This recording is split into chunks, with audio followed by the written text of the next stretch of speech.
Conservative Democratic Senator Kyrsten Sinema has sparked the fury of progressives for good reason, because she remains defiant on the issue of the Senate filibuster, which of course requires 60 senators to vote in favor of legislation in order for it to pass. Now, this is essentially going to block everything in Biden's agenda, whether it's the infrastructure bill or the American Families Plan.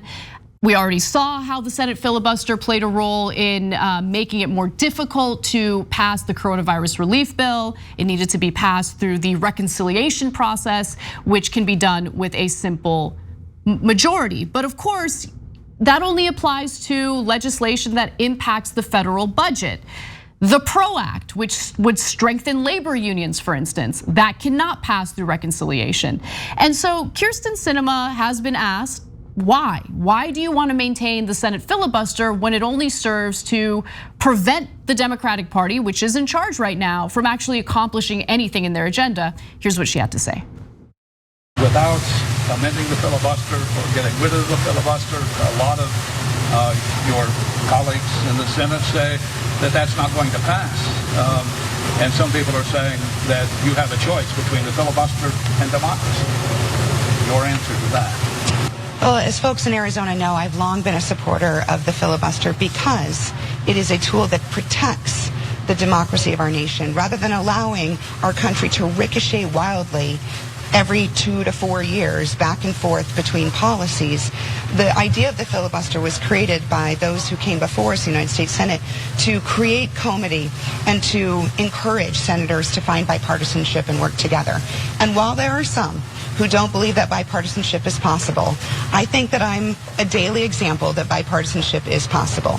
So to those who say we must make a choice between the filibuster and X, I say this is a false choice. The reality is that when you have a system that's not working effectively, and I would think that most would agree that the Senate's not a particularly well-oiled machine, right? The way to fix that is to change your behavior. Not to eliminate the rules or change the rules, but to change your behavior.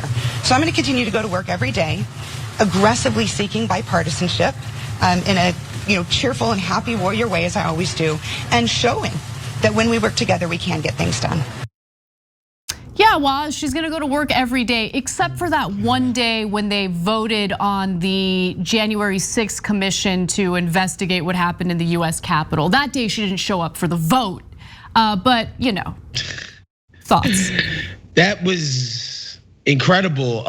Anytime somebody shows up somewhere to a press conference, wherever, and they have to publicly speak, and they exhibit the same cadence that Siri does, I'm inclined to believe every single word that comes out of their mouth. Like, that was insane. Like, nobody could watch that and actually believe this woman believes a single word that's coming out of her own mouth. This is ridiculous. And again, I'm gonna say this over and over again.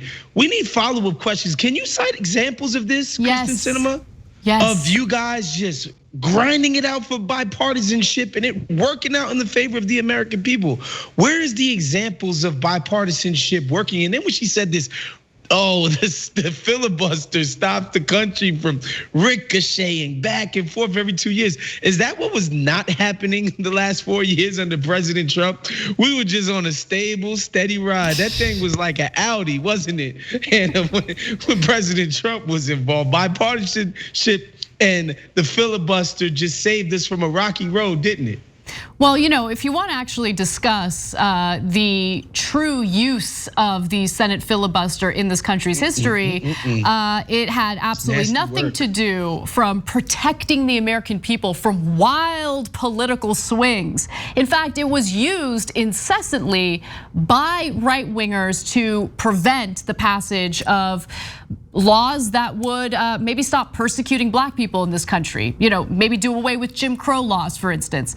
The modern version, created in 1917, as Vox writes, really does have a racist history.